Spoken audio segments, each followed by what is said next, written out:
Hey there, my name is Connor Boone. I'm a graduate student at the University of Cincinnati. I am going to be displaying a graphic that some of my classmates and I made for a class called Data Visualization. I worked with Ravi, Iran, and Akash, and we're going to be talking about income inequality in the in our state of Ohio and our neighboring states of Indiana and Kentucky. This view is looking at how Gini, which is an economic indicator that is used to measure income inequality, has changed from 1990 to 2010. Overall, a general trend in the United States is that GDP is rising and that poverty is falling. So let's take a look at poverty. In 1990, certain counties like Wolf and Magoffin in Kentucky were seeing poverty rates in over 40%. And then when you look at counties in Indiana, for example, a wealthier county would be Marion, which is where Indianapolis is, had poverty at 12%. Um, Jefferson County, Kentucky, had poverty at 13%, where Louisville is, and so on. So you can see the difference, especially when comparing Indiana and Kentucky to this set of counties in Kentucky.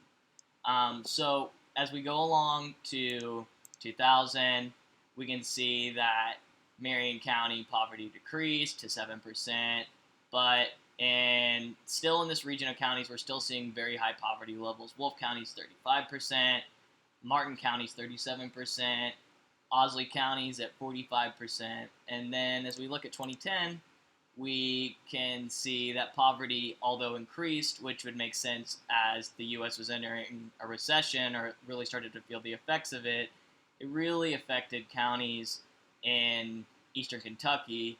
Martin County's now at 36%, and even you can see how poverty started to grasp counties in Indiana and Kentucky. However, the overall trend is looking at the future for the 2020 census, is their economists are expecting that this value is going to decrease significantly.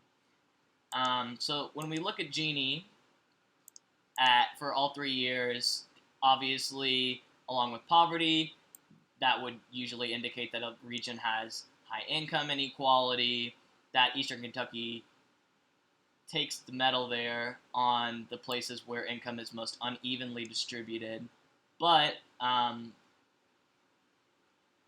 if you look at 1990 compared to 2010, you can see that these regions across Indiana and Ohio and Kentucky are really approaching this middle strata of becoming, across the board, more income deprived in the fact that the lower strata of the population have less access to higher levels of wealth.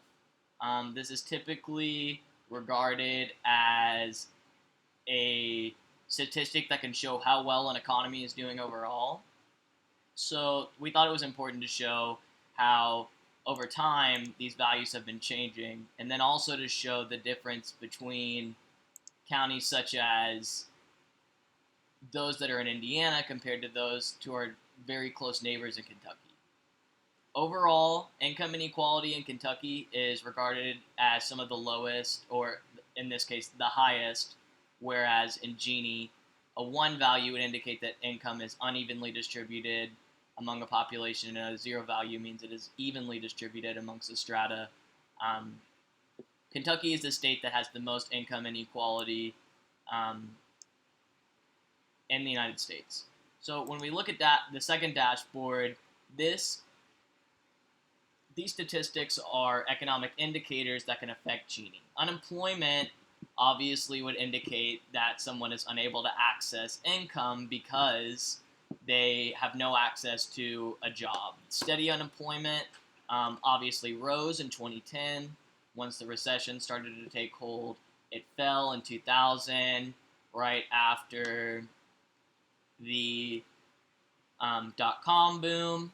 And so education doesn't necessarily directly impact Gini, but it does directly impact unemployment. So education indirectly affects Gini, and unemployment directly affects it. You can see across all the states, though, that the number of people over age 35 with a high school degree is steadily increasing, And in Indiana and Ohio, this value is starting to bottom out at 80%, then only goes up 5% 10 years later. Some trouble we had with this data was that we were kind of confused on how we wanted to show all this county level data when we had Gini and poverty for each county. So a solution to that was using the selector option so that we can show both of them in the same map.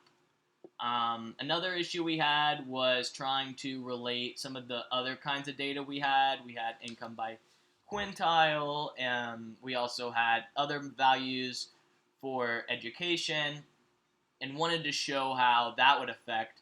But we ended up coming to the conclusion that this map and the other dashboard were really good ways to show some of the most important parts of things that affect income inequality. And if you want to learn more about income inequality, I'm going to put a link in the description. That was a really cool data visualization that was made in 2012 showing how income inequality is changing in the United States. So if you have any questions, feel free to reach out to me or any of the other authors. And thanks for watching.